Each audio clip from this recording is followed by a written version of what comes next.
Hola y bienvenidos todos a un nuevo episodio de nuestro podcast Cinema Jam.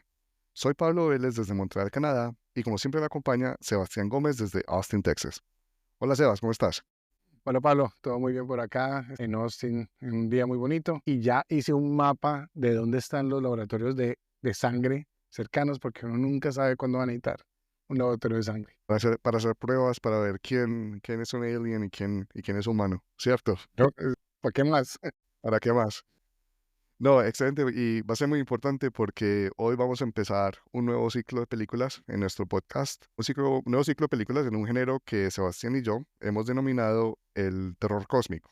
La definición del género, Sebas, la puedes elaborar vos. Yo solamente voy a decir que queremos empezar a hablar de películas que están basadas como en un elemento desconocido, con un elemento que viene de otra dimensión o de otro lugar un poco más, no sé, antiguo, remoto, con dioses ocultos. Pero, Sebas, dale vos la definición esta vez que tenés eso súper bien preparado. No, le has dado el directo al clavo, pues como el tema, ¿sí? A la final, todo ese universo de cosas que son desconocidas para el ser humano y que se encuentran de pronto por casualidad, pues puede ser lo que mencionaba, encontraron un libro, digamos así, mágico, pues, Que o abre se otra encuentran con un, dimensión, que es un portal a otros, que sí, exacto, o se encuentran con demonios o incluso, pues, seres sobrenaturales que viven en la tierra, pues, algunas de las películas que aparecen sugeridas, en este género, a veces tienen que ver como ese origen Lovecraftiano, ¿cierto? De Lovecraft, que son a la final cosas que viven en el universo, pero la gente no es consciente de ellos y cuando menos piensa, a una persona normal se encuentra con eso y no saben cómo reaccionar, ¿cierto? Y puede ser desde sociedades secretas, cultos o hasta eh, cosas que ocurren en el espacio, pues, ¿cierto? Se encuentran con aliens o con nuevas tecnologías. Hay un, pues no quiero hacerlo como broma, pero hay un universo muy grande de este estilo de películas, pues, ahorita estábamos mencionando que algunas películas que nos vimos cuando empezamos el podcast incluso, que eran A Dark Zone y Moloch, clasifican en cierto modo en eso, ¿cierto? Pues que estamos hablando de demonios antiguos, que la sociedad no es consciente de que existen, o incluso, bueno, de la que hubo la semana pasada de ese, como todo ese culto pagano que vimos, ¿cierto? También en cierto sí, modo de Midsommar. en el Midsommar. Aunque no hay elementos sobrenaturales, pues es en la sociedad moderna encontrarse con cosas que no entiende, pues cierto que no están dentro de su capacidad, digamos así.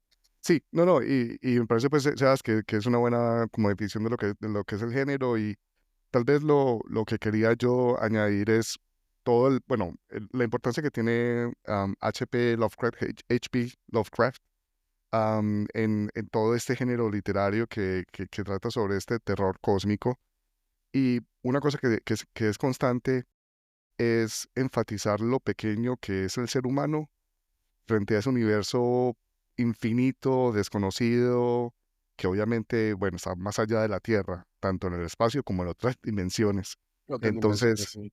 exacto, entonces es eso, que siempre es como lo insignificante, que resulta ser el ser humano cuando se mide en esa escala de esos dioses antiguos, como los llama Lovecraft, que creo O que ese es, incluso, o sí, incluso en el planeta, pues que hay cosas en el planeta que todavía la gente también. no es capaz de explicar. Exacto, exacto. Entonces, bueno, vamos a empezar hoy con una película que, aunque no está basada en una historia, en un libro de Lovecraft, es una película que muchas personas utilizan como una referencia para el tema del terror cósmico.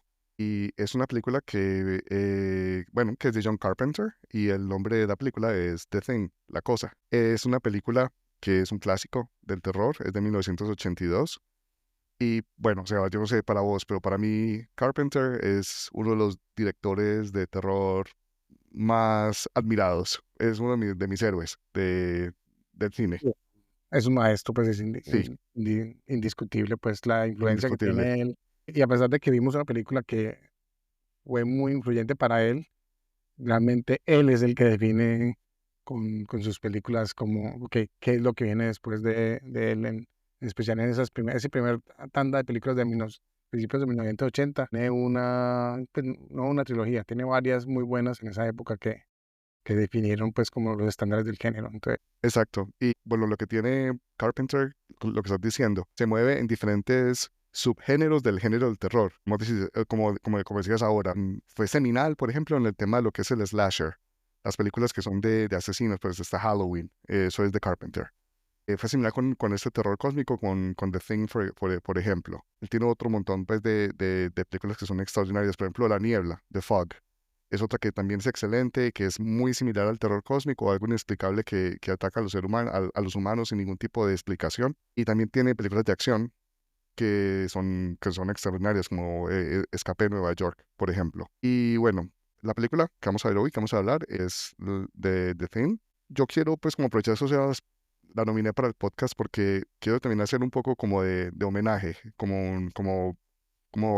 ensalzar mucho más a John Carpenter, que tal vez no tuvo como como ese, como ese, esa carrera, esa continuidad en su carrera que tuvieron otros directores también muy buenos, grandes maestros, por ejemplo Wes Craven, que también estuvo en la época de los 80, fue muy paralela a su carrera, a la carrera de John Carpenter, pero mientras John Carpenter en los 90 empezó a desaparecer y a hacer películas de muy baja calidad, Wes Craven se reinventó, por ejemplo con Scream, y se volvió y reintrodujo el concepto del terror metafísico, de lo que sucede con Scream a una generación nueva. Entonces tal vez mucha gente piensa más en Wes Craven que en John Carpenter. Entonces la idea es sí, hacer un poco como un homenaje con esta nominación.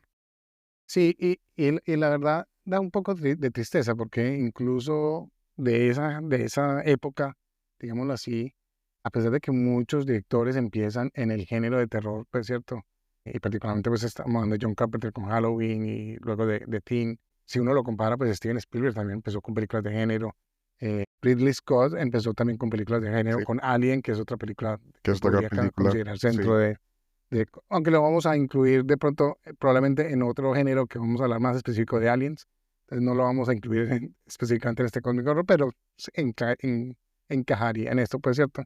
sí, sí, sí, sí. Pero ellos se lograron salir de esa casilla, ¿cierto? De ese gran peligro. John Carpenter, yo creo que y Wes Craven también, pues lo, lo abrazaron sin miedo y a la final, pues lograron mucha diversidad dentro de ese mismo género, desde particularmente del terror y del horror, pues. Pero sí, no lograron realmente como ese mainstream, exceptuando pues Wes Craven un poquitico, pues que uno ve que Ridley Scott sigue lanzando películas, pues hace un par de meses lanzó Gladiador 2, pues, y Steven Spielberg también sigue produciendo películas sin parar, entonces es como que, ok, listo, es increíble, esto es como lograron, y creo que la última película de John Carpenter fue ¿cuál? Por Dios, la verdad, y me acuerdo. La verdad es que desde principios de los 90 le perdí un poco como, como, no sé, la carrera a John Carpenter. Y yo creo que la última que vi, para ser honesto, es El Escape de Nueva York. No, bueno, él hizo Escape en Nueva York, luego hizo Escape de Los Ah, no, Ángeles. Ghost of Mars es la última que recuerdo haber visto de él. Eso, yo también la vi y me pareció muy mala. Sí, Vampires, sí, Ghost of Mars en el 2001, No, Vampires en 1998, ninguna son buenas. no. Y es muy lamentable, pues, porque para nuestros oyentes, no sé si lo saben, pero John Carpenter, a diferencia de Wes Craven o de Top Hooper, que fue el que hizo la Texas Chainsaw Massacre, o bueno, como estamos hablando ahora, también mencionaste a Scott, a Ridley Scott y demás. John Carpenter era multitalentoso, es decir, hacía muchas cosas. Muchas de sus películas fueron escritas por él. O sea, todos los screenplays, él siempre tiene que intervenir y siempre los escribe. Y aparte de eso, él hace la música en la gran mayoría de sus películas, excepto en la Y que no vamos en a hablar todas, hoy. pero en muchas, Sí, sí. excepto en la que vamos a hablar hoy, The Thing, es tal vez como los casos excepcionales en los cuales él no hizo la música, pero tiene ¿Sabes que eso me otras. llamó la atención cuando Sí, estaba viendo los créditos? Que no sabía que esta era de Ennio Morricone. Y yo, este es de Ennio Morricone, ah, ¿cómo te parece? Lo que es cual un pues, otro genio. sí, y si, bueno, y si ha habido, si hay, perdón, si hay alguien en este que nos está escuchando que no ha visto la película de Thing, la tienen que ver y tienen que escuchar la banda sonora Y ya entenderán, por ejemplo, qué influenció a la banda sonora de Stranger Things, de Netflix. Es exactamente la banda sonora de Ennio Morricone en esta película. O sea, empecemos de pronto con la sinopsis para que luego pongamos el trailer y hablemos un poco más de la película, ¿te parece? Excelente. La sinopsis de IMDb es de verdad bastante corta, pero bueno, es un buen comienzo para que tengamos todos el contexto de la película. Un equipo de investigación en la Antártida es perseguido por un extraterrestre que cambia de forma y asume la apariencia de sus víctimas. Está bien la descripción, ¿no? Demasiado spoiler. Esta es una de esas películas que a la final, lo que menos sepas antes de ver la película, mejor, porque empieza muy sutil el suspenso, pero sí, la descripción es muy clara, pues. Bueno, pongamos el trailer y empezamos la discusión. This is U.S. Station 31. You read me? Found something in the ice. We need some help down here. Can anybody hear me? We found something. We found something. We found something.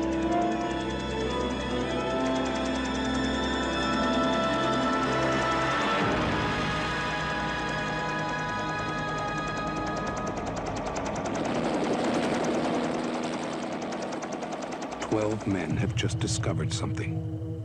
For 100,000 years, it was buried in the snow and ice. Now it has found a place to live. Inside. No me acordaba de ese trailer, Sebas. ¿Y viste la última frase? Man is the warmest place to hide. El hombre es el sitio más cálido para esconderse. Me encanta, me encanta. Muy apropiada. Sí, sí, muy apropiada. Bueno, empecemos un poco la discusión. Creo que ya Hay los mucho para hablar.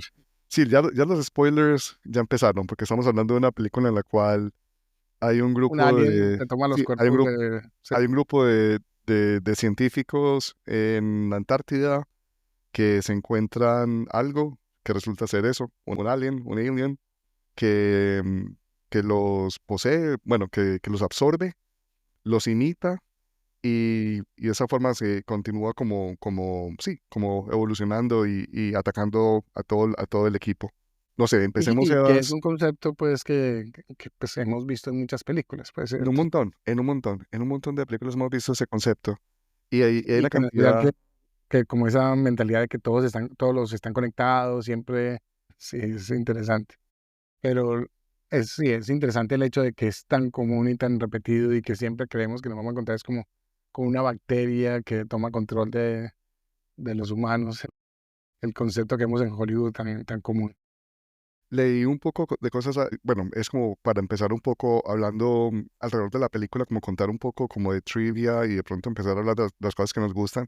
Estuve leyendo un poco como de la historia de la película. Y, bueno, la película es de 1982, es decir, 3 años después que salió Alien de Ridley Scott, que salió en 79, si mal no estoy. Y cuando el estudio tenía el guión, realmente quería eso, quería como saltar detrás de todo ese boom que había venido con el cine de terror basado en el espacio, que venía con Alien. ¿Y sabes quién era el director inicial que quería el estudio para este guión?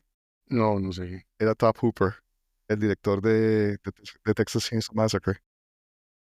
Pero parece que Top Hooper, que es un poco parecido a John Carpenter, a él también le gusta escribir sus guiones y elaborarlos de una forma diferente, tenía en mente algo más como una comedia oscura, que fuera más como estilo, como estilo, como estilo oeste, pero no, era como algo más estilo como de eso, como de un héroe solitario batallando el alien, y al estudio no le gustó ni poquito.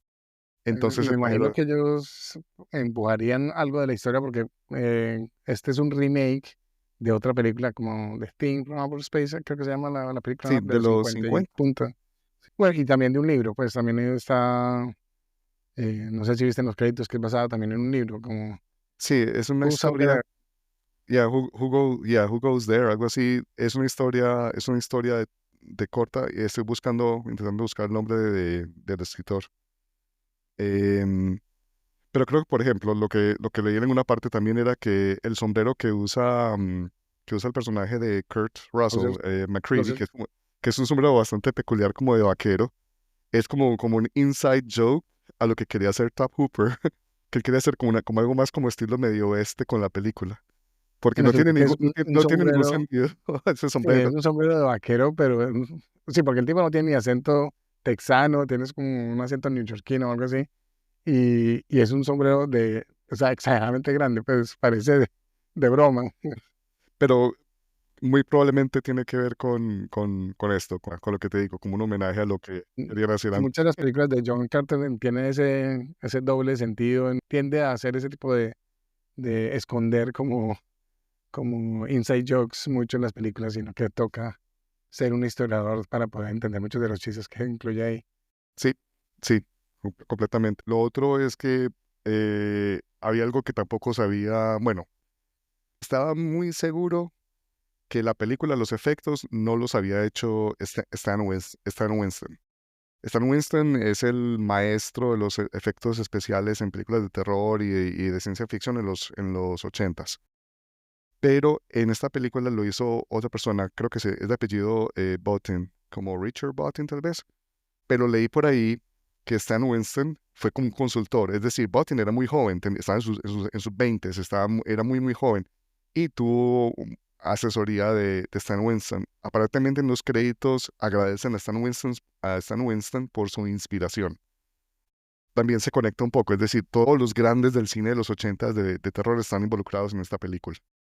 Sí, pues me imagino que vamos a hablar un poquitico después de eso, pero los efectos especiales en esta película son impresionantes. O sea, hay una precuela de la película. Ahorita vamos a hablar un poquitico de la historia, porque la película literalmente empieza como, o sea, algo pasó antes Sí, algo y pasó uno antes. nunca sabe qué fue lo que pasó antes. Hicieron una película como en el 2016, creo que es la precuela de lo que pasó antes de esta película.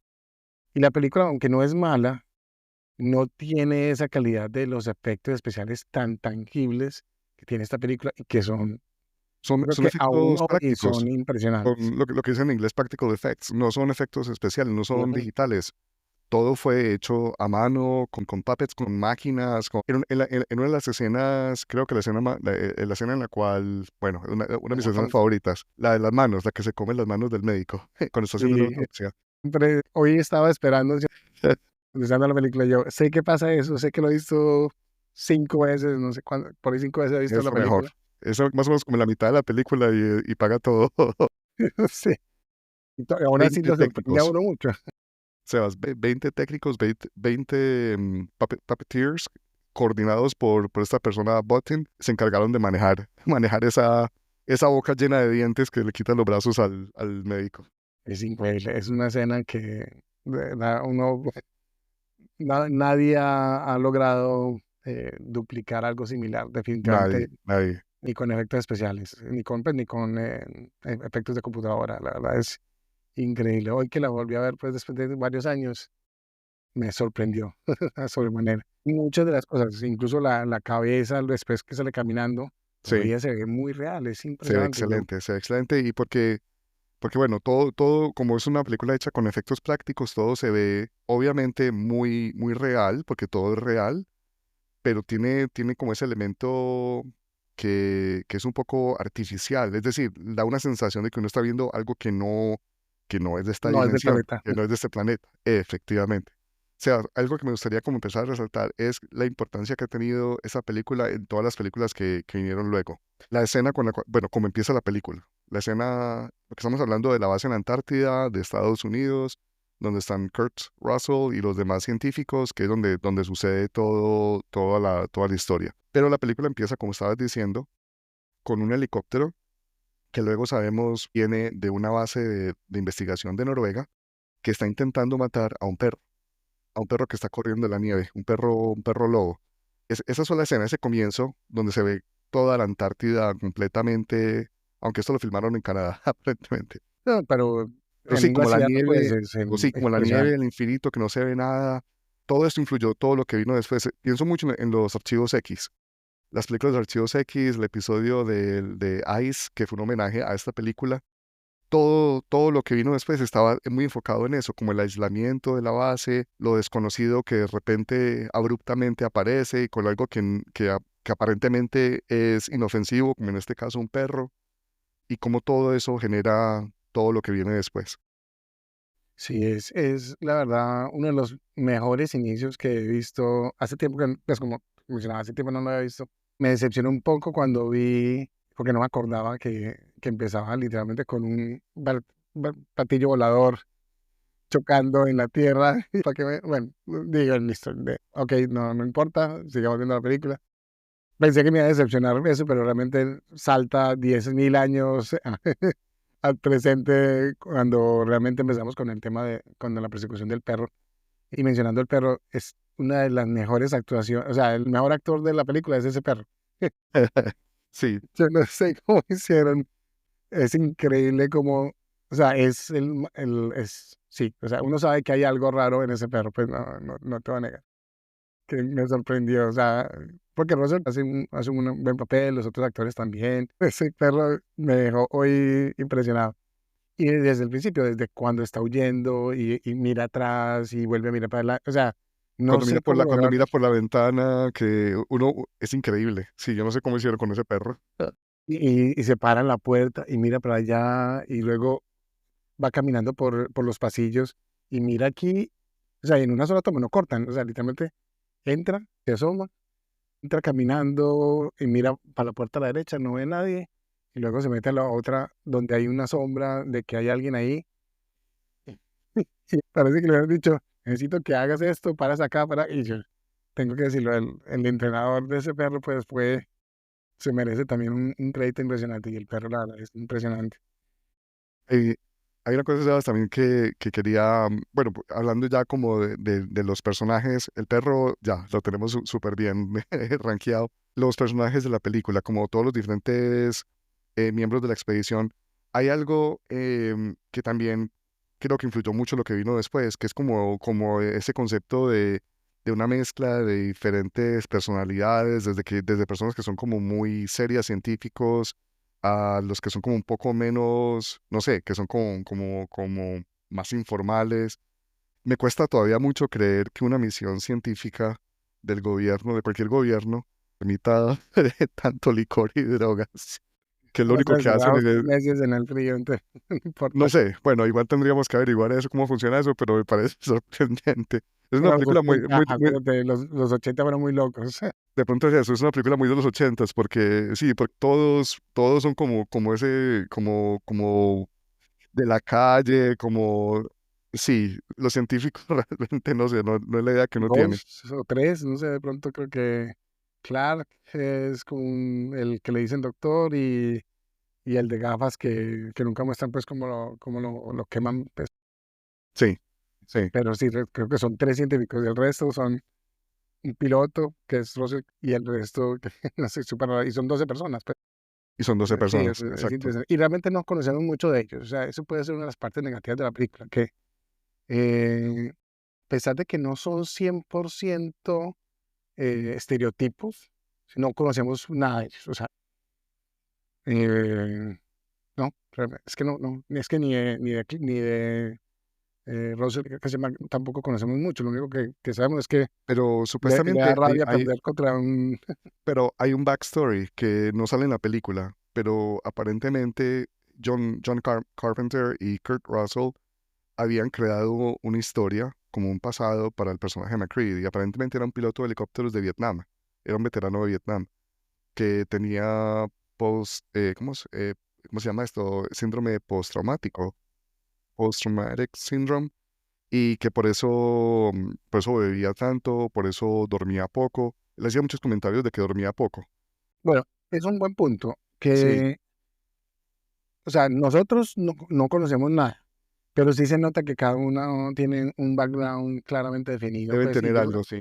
Yo creo que John Carpenter tiene fama por eso, de que a pesar, bueno, y como él es el que escribe las películas, creo que sí les da como un perfil a cada uno y le da por lo menos como un background para que sepan algo de ellos. En este caso no se ve reflejado en la película, pues, o sea, literalmente conocemos muy poco de todos, pues. Pero sí, o sea, sí se nota que hay la personalidad, y por eso digo que no son estereotipos, porque no, sería muy fácil y en especial pues que uno lo ve en las otras películas del género, pues hay 100, bueno, no es que pues 100 son poquitas, hay miles de películas de este género que tratan de reproducir como el mismo, ¿cierto? El aislamiento, encerrados pues, pero en una nave espacial o en una estación bajo el agua pues, o sea, hay otra que me encanta, bueno, ahora que lo pienso, puede ser otra para incluir El Abismo, The Abyss de James Cameron, ¿cierto? Que reproducen ese mismo concepto de que están aislados, se encuentran con algo afuera de este mundo. Y eso lo hemos visto en muchas películas después de esta película de Thing.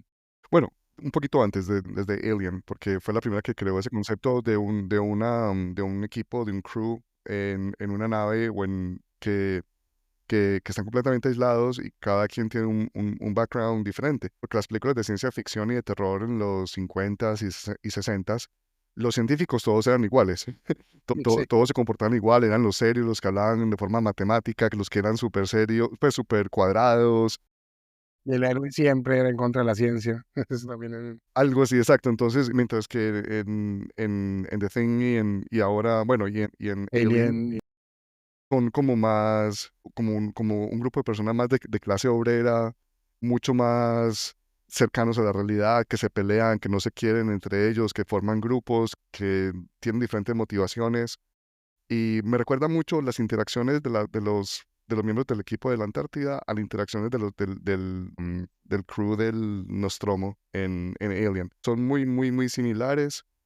Y tal vez el personaje de Ripley en Alien. Hay mucho de lo que hace el personaje de Kurt Russell, como en su individualismo, como toma el liderazgo en algún momento determinado, como es quien lleva esa voz y los demás intentan en algún momento como quitarle ese liderazgo natural que tiene. No sé, hay mucho, obviamente, Recuerda de mucho, sí. influencia entre las dos películas. Sí, no, estoy de acuerdo con eso. Sí, ahorita tenemos que hablar un poquitico de la comparación con E.T. No sé, me imagino que en la investigación, si quieres que lo mencionemos ya o... Dale, adelante, sí, claro. Sí, esta película, como mencionaba Pablo, salió en 1982 y venía después de Alien, que fue un hit pues, en el género del horror, que introdujo muchos conceptos del espacio, pues, como elementos, pues, y los aliens muy bien hechos, pues, muy bien definidos. En el 1982 salió otra película de aliens que era completamente lo opuesto a Alien, ¿cierto? Que es E.T., el extraterrestre. Y ese fue un hit de taquilla impresionante ese año. Salió The Thing, que era todo lo contrario. Y entonces fue un fracaso de taquilla, ¿cierto?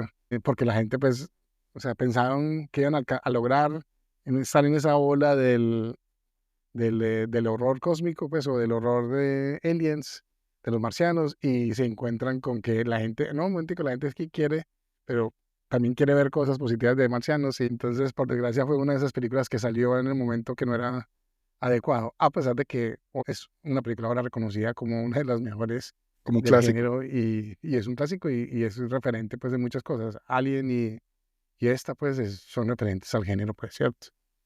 Pero eso que estás diciendo, Sebas, es muy importante y es algo que le ha pasado muchas, muchas veces a John Carpenter. Sus películas siempre tienen una mejor vida bueno, en el alquiler. Después de...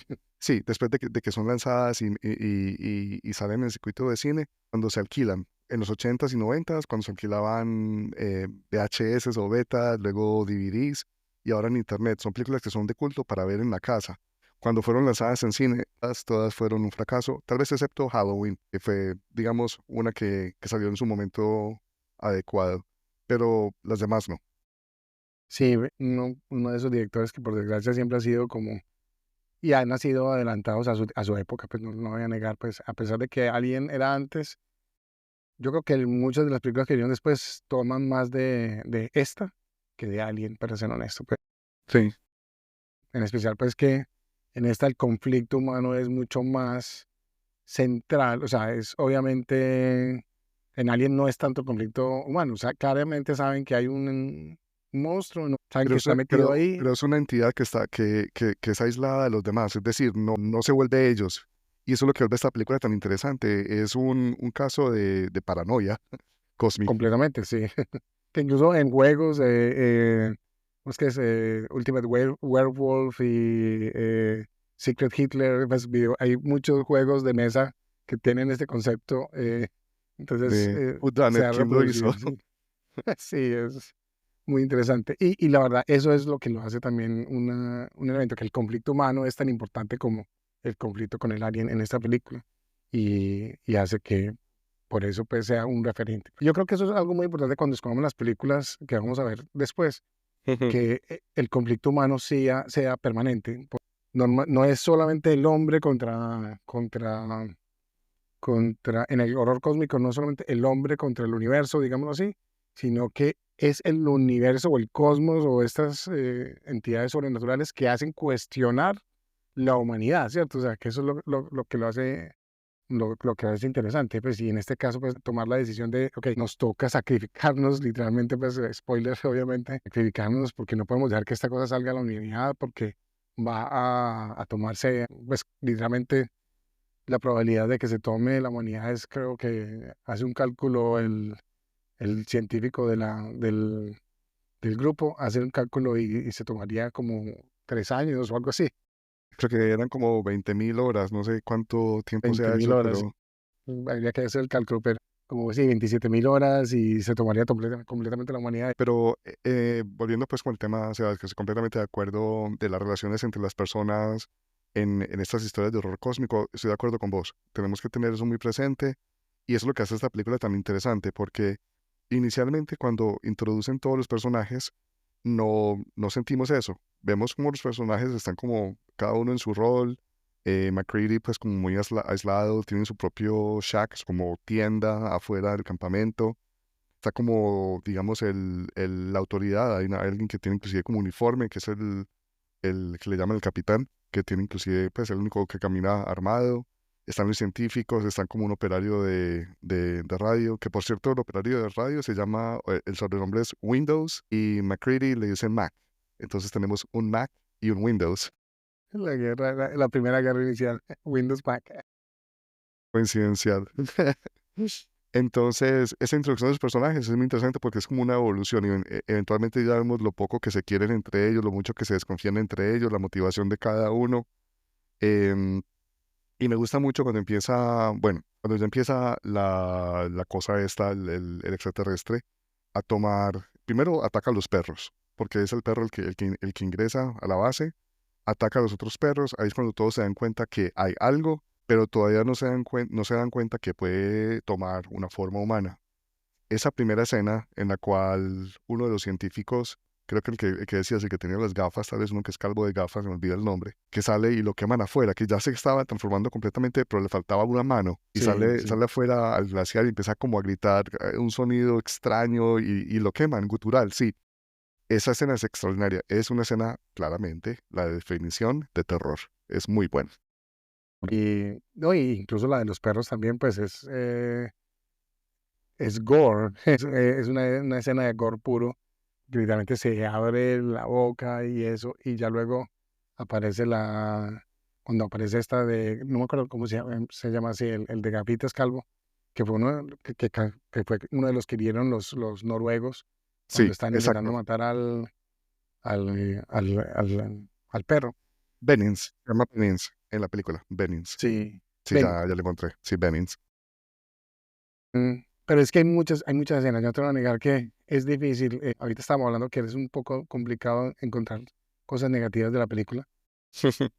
Mencionábamos, pues sí, que nosotros como espectadores no conocemos el background, aunque sí se nota pues que por lo menos los actores sí tratan de hacer su papel muy bien y no de estereotiparlos. Pero hay escenas, o sea, si uno empieza a desglosar la película por escenas, porque el suspenso va escalando muy bien. Creo que lo del perro, cuando atacan a los otros perros, es como al minuto 20 o algo así. Creo que por aquí es muy avanzado. O sea, ya hemos visto que atacó a otra persona, pero no sabemos a quién atacó, ¿cierto? Porque es cuando la que mencionaba ahora, que el perro entraba al pasillo y miraba una puerta, miraba en esta, y luego entra donde vemos la sombra de una persona, pero nunca vemos quién es esa persona. Entonces, desde el principio nunca sabemos realmente a quién más tomó posesión el alien. Una pequeña, la cosa. una pequeña trivia ahí, Sebas. Leí que John Carpenter puso a alguien que no era uno de los actores para que hiciera la sombra. O sea, esa sombra no coincide con nadie de los que está de los personajes principales. Y lo hizo de esa Eso pensé forma yo. para que no supiéramos quién era. O sea, no se ubica esa línea con nadie. La verdad lo pensé. No sabía que era parte de la trivia, pero yo dije, esa forma de casa no. Porque particularmente unos son más altos, otros son más bajos, unos tienen peinados únicos. Russell, como mencionábamos, que anda con ese sombrero por todos lados.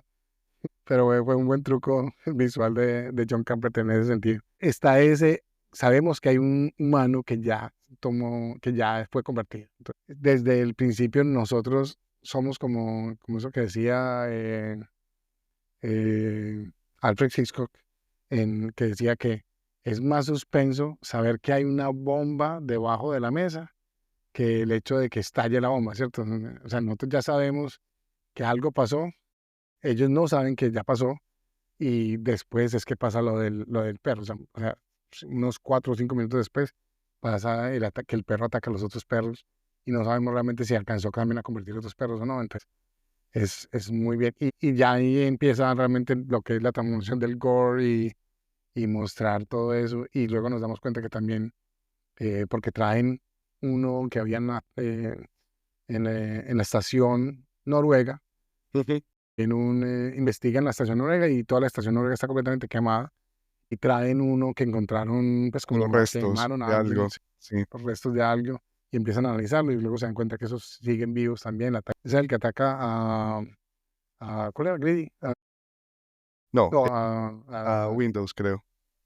En la mm, escena en la cual le es- están está haciendo... con Windows y está con el de gafitas, sí, el calvito. Ahí es cuando ataca Ah, sí, ¿verdad? A Bennings. a Benin, sí, Sí, ataca a sí, Benin, sí. sí, correcto, Y correcto. Es entonces ahí que ya literalmente es cuando todo se transforma, pues, y cambia la cosa, pues. eh, sí, Empieza realmente, y ahí sí ya empieza realmente el suspenso, porque ya todo el mundo está en la misma sintonía. Nosotros como audiencia y los actores, pues los personajes, ya estamos en la misma. Ok, listo, vamos a ver cómo identificamos quién es el alien, y vamos a ver cómo nos salvamos. Y ya, mejor dicho, ese es el segundo acto, realmente empieza ahí y nunca para ya. Realmente ya la sí. película nunca para. Y ahí está, bueno, sí, hay como todo ese build-up al momento en el cual sucede esta escena, en la cual ya todo se empieza como claramente a desarrollar. Y luego viene, no sé si llamarlo como la otra parte, como el otro acto, pero es toda la escena en la cual están intentando saber quién es o quién no es Mm, humano, mejor, cuando hacen la prueba con la sangre y y van amarrando de a uno en el sofá a los demás miembros y empiezan a sacar sangre de cada uno y calientan un cable creando uno de los lanzallamas. Y esa escena, la tensión de esa escena es extraordinaria. es completamente, porque uno también está, McGrady, Russell piensa que el como coronel o el militar con la Sí, el pistola capitán, es uno, es el como, sí, capitán, sí, es como es probablemente uno de los aliens, porque él era el único que tenía acceso a la sangre, y que querían hacer unas pruebas de sangre, pues querían como hacer, o sea, sí, desde el principio se veían con sangre, era que podían de pronto descubrir quién era el alien o no.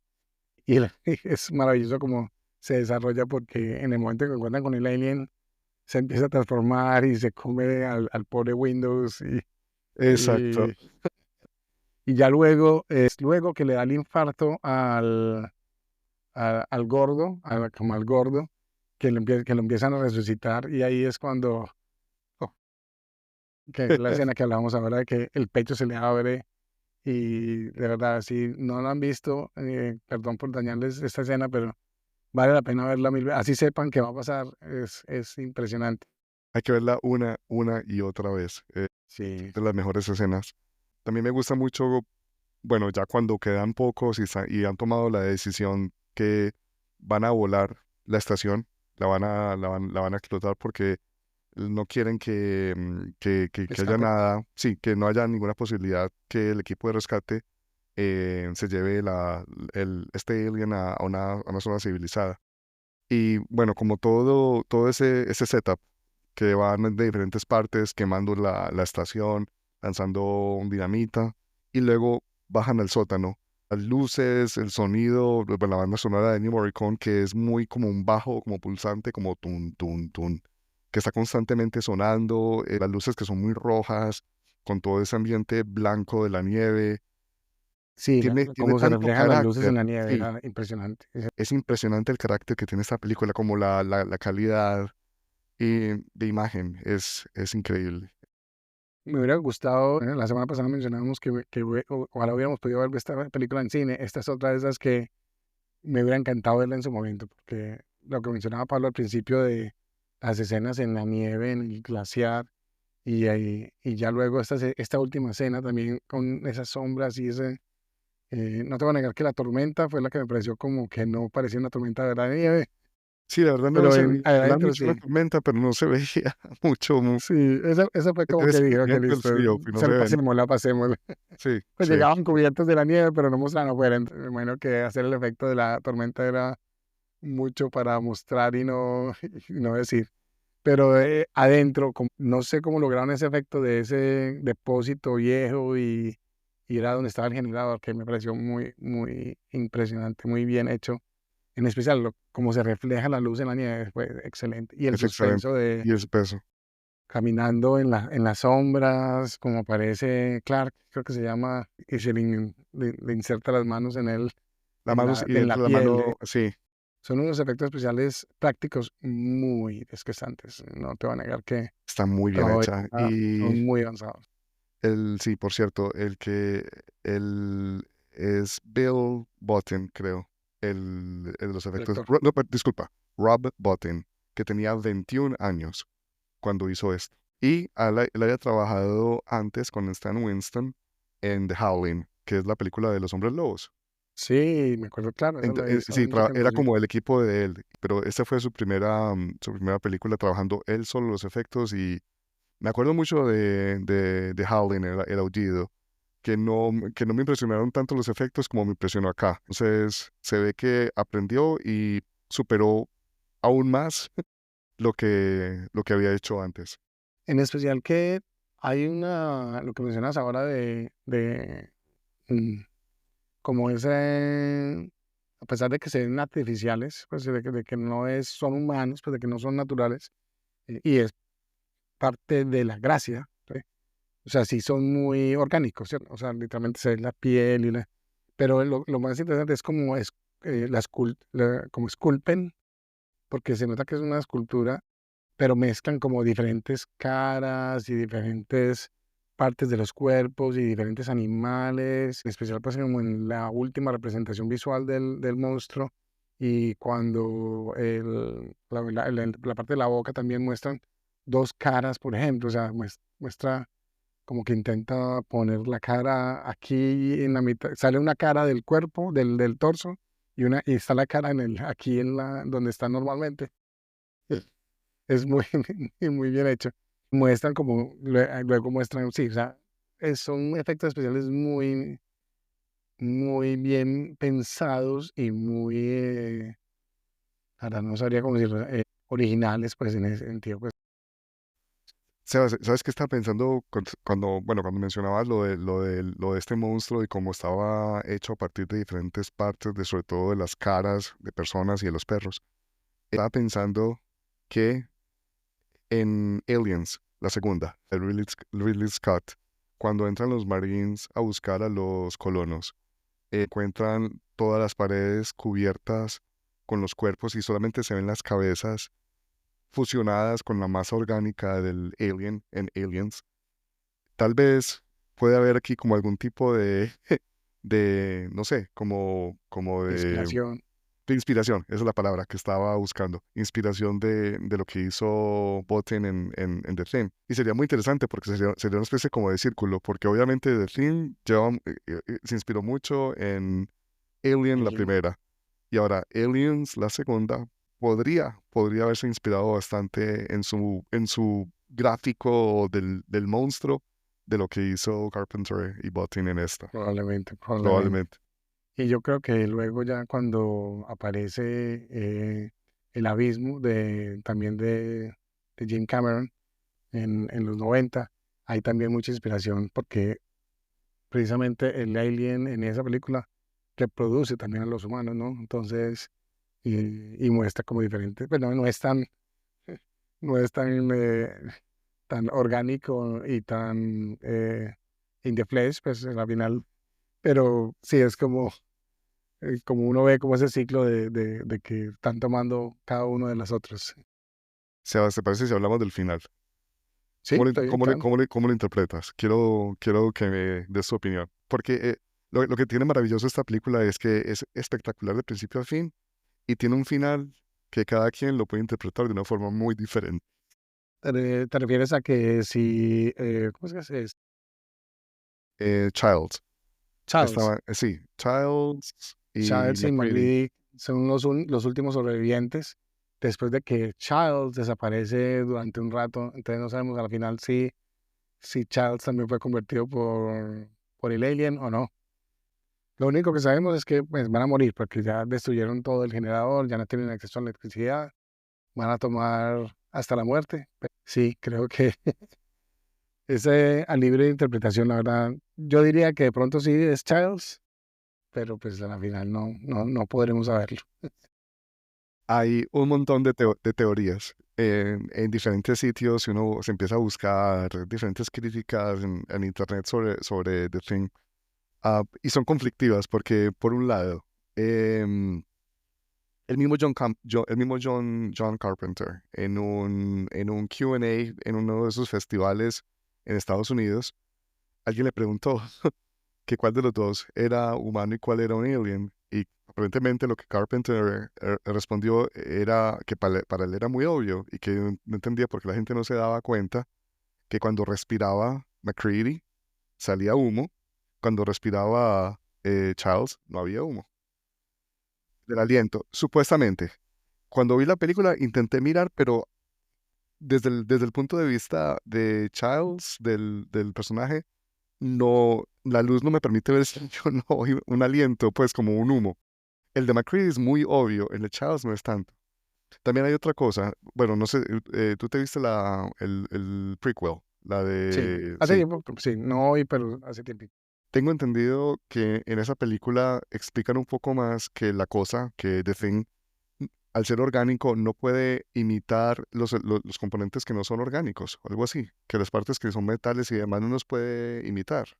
Sí, sí. Sí, bueno, leí que supuestamente esa explicación también aplicaba a esta película que John Carpenter dijo que sí, que era verdad, que en su mente la cosa solamente podía la parte orgánica reproducirla. Eh, Charles al final creo que tiene un arete. Entonces, Mm, entonces aparentemente es humano, porque no debería tenerlo. Y hay una última teoría grande, que supuestamente la botella de whisky que tenía el personaje de Kurt Russell al final no era whisky, porque cuando ellos estaban volando, incendiando las diferentes habitaciones de la estación, habían hecho cócteles Molotov. Se ven en esas escenas que tiraban botellas. No solamente era dinamita, eran botellas para que se incendiara la sí, me estación. acuerdo. Sí. Entonces, dice esa otra teoría conspirativa, que esa botella no era whisky, Yo era, sé. era querosene. Y por eso, cuando McCready le da el whisky a Charles y que él lo toma, bueno, esa botella, McCready se ríe. Hay un momento en el cual como que él se ríe y se queda ya callado, esperemos a ver qué pasa. Y él no tomó. Entonces, puede ser que la cosa no sabía que eso no era whisky. Es Y sabes que eso fue conflictiva. algo, sí noté que él no tomaba y le entregaba la botella. Y que se reía, como que hacía, luego de que el otro tomara, y como que siempre me pareció muy curioso, y cuando leí esto dije, o hay gente muy desocupada en internet que se inventa esto, También, o puede que sea verdad, las dos cosas no son excluyentes, Pablo. es verdad. Pero bueno, ese final, como decís, Sebas, es abierto. Para nuestros oyentes, el final quedan los dos solos, McCready y Charles, luego de que todos los demás mueren en la estación, o muertos por la cosa, o O muertos es- o entre ellos. Y vale, y así termina la película con un zoom out a la oscuridad. Igualmente volvemos a ese terror cósmico en el cual todo termina en un cierre oscuro, en un zoom out oscuro y termina la película. Es una obra maestra, una obra maestra. Sí, no, la verdad es fenomenal. Fue muy bueno volverla a ver después de hace tantos años y me gustó mucho pues otra vez. Tiene muchos elementos que la verdad vale la pena que la gente lo vea y aún si uno lo compara con películas modernas, está al nivel de cualquier película moderna y vale la pena pues como verla en producción, en cinematografía, en sonido y en efectos especiales prácticos. Esos efectos especiales prácticos no se ven hoy en día de No, esta calidad. ya no los hacen así. No. Sebas, ¿quieres que hablemos un poco ya de lo que viene después? Porque creo que hemos puesto una barra muy alta. We set the bar high con esta para este género del horror cósmico, el terror cósmico. ¿Cuál es la próxima que vamos a ver? Bueno, para la próxima entonces voy a nominar una película de Alex Garland que se llama Annihilation, protagonizada por Natalie Portman. La película es del 2018 y también se categoriza dentro de esta de drama, como horror cósmico. Y es dentro de las listas, normalmente sale como uno de los tops, normalmente entre los 5 y 10 primeros de este género. Entonces, Pablo y yo ya la hemos visto, pero hace tiempo que no la vemos, entonces vamos a redescubrir cosas nuevas y vamos a ver cómo se compara con The Thing, que definitivamente es un punto muy alto para escalar. Vamos a ver si logramos, porque no queremos incluir, por ejemplo, Alien o otras películas que son muy obvias en el género y que ya de por sí hay mucho para comparar con esas.